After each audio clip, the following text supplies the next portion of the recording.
Ang video na ito mga kaubayan ay ako po'y kakain na, pero bago po ako kakain ay gusto ko lamang pong ipakita sa inyo mga kaubayan ang ulam ko, pero gamot pa po siya mga kaubayan.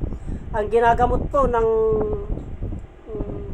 halamang gamot na ito ay tungkol sa dugo, yung mga may problema sa dugo, yung anemic, yung mapuputlang dugo, yung mabilis na kainin ng white blood cell, yung red blood cell, yung putlain.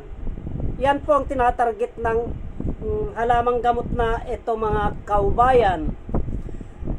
Ang halamang gamot na ito po ipil-ipil. Ipil-ipil po mga kaubayan. Lingid sa kaalaman natin, itong ipil-ipil mga kaubayan ay mabisa po itong panggamot sa mga may problema sa dugo. Pinapakain po namin hilaw ito mga kaubayan.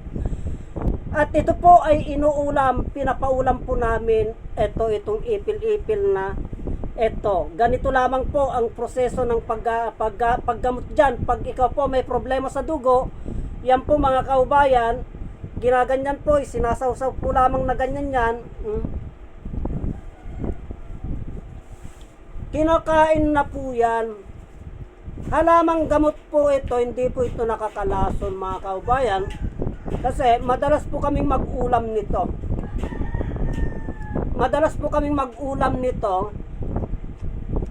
Itong ipil-ipil. Panggamot na sa mga karamdaman, ulam pa. Ito po lamang mga kaubayan yung medyo malambot na dahon, talbos ng ipil-ipil. Kunin nyo po yan, ganyanan nyo lamang po yan. Pwede din pong iluto ito mga kaubayan. Pwede din pong iluto ito, pero kami po, hindi na po namin linuluto, ginaganyan na lang namin po yan. At kinakain na lamang po namin na sariwa. Ito na hilaw po ito, kinakain na po namin na hilaw yan. Kasi mas mabisa po mga kaubayan, ikinakain na po namin sa kanin yan. Ganito po lamang yan, no?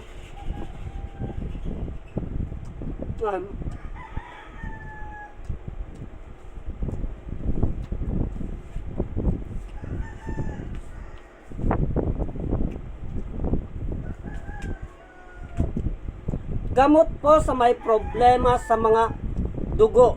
Pag ang isang tao po mga kaubayan ay madalas pong kainin yung kanyang pulang dugo, yung leukemia po. Pag ang isang tao po ay mabilis kainin yung red blood cell niya, yung white blood cell, ito pong halamang gamot na ito ang may kakayahan po na kumontra sa mga ganong problema.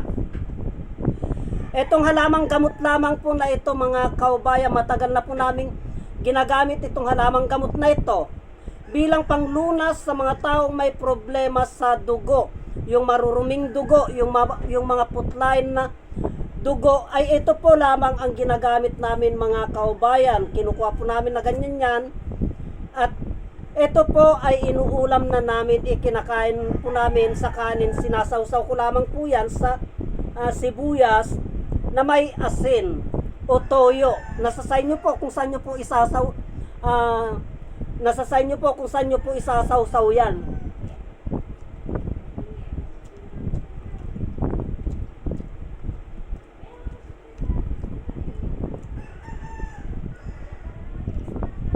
Ang ulam ko ngayon mga kaubayan ay ito po, sari-sari po. Merong kilawin, yan po, may kilawin, tahong at talaba. Yan po ang ulam ko ngayon mga kaubayan. At itong ipil-ipil, puro mga gamot po yan. Kasi noon ay nagka-problema po ako sa dugo mga kaubayan. Mabilis, hindi po tumataas ang dugo ko noon. Anemic po ako noon kahit anong kainin ko na mababitamins. Anemic po ako noon. Putlain po ako noon mga kaubayan nung binata pa po ako. Pero nung natuklasan ko itong halamang gamot na ito lamang po ang may kakayahan na lumunas sa mga ganong problema, ay hindi na po ako nagbabitamins noon. Ngayon wala na po. Hindi na po ako anemic, mga kaubayan. Maganda na po ang kwan ng dugo ko. Yung pagkaputla ng dugo ko maganda na po. Wala na po akong problema sa dugo. Kasi madalas po akong kumain ng ganito, ng ipil-ipil. Madalas po akong kumain nito, mga kaubayan.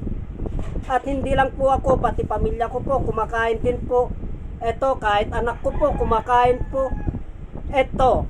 At ito po ay may kakayahan na pang gamot sa mga bulate. Yung mga may bulate po, yung mga amoebamism, yung mga may amoeba, ito lamang po, ipil-ipil, mga kaubayan.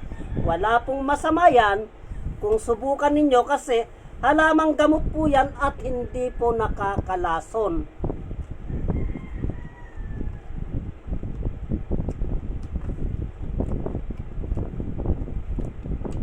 Matagal ko na pong ipinalabas. Itong ipil-ipil na ito, may 4 na taon na po.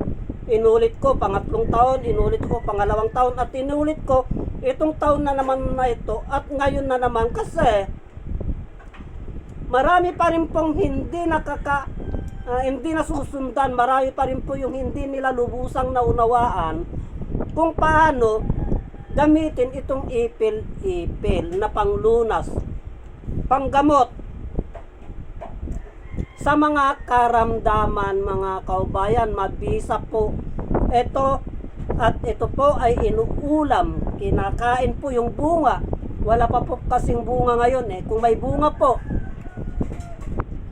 ultimo yung bunga niya po na namura pa, mga kaubayan, ay kinakain po namin. Kaya wag po nating baliwalain ang kakayahan ng ipil-ipil ito bilang panglunas sa mga karamdaman natin, mga kaubayan. Marami pong salamat.